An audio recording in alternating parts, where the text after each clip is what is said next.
dyan, nagsalita na si Pangulong Duterte na illegal yung 2025 budget. At tama yung sinabi ni Congressman C na ito ay napirmahan originally December 11 and the President was supposed to sign it December 20. Pero natulak ito ng December 30 at sinasabi nga nila na pag-aaralan daw dahil sinasabi ng Malacanang na ang Administrasyong Marcos ay been very prudent in programming and budgeting. But with this revelation now of Congressman Sid na pumirma ang Bicameral Conference Committee ng blankong final committee report, ito'y magpapasinungaling doon sa sinasabi na nagsagawa ng isang complete staff work at nagsagawa ng due diligence ang tanggapan ng Pangulo.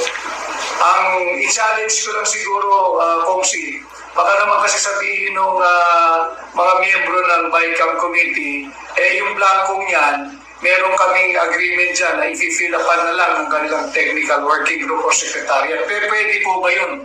Hindi yan pwede because and I think it's in the BICAM report also that we made an omnibus motion to allow the technical staff to make correction in cases of typographical, grammatical, or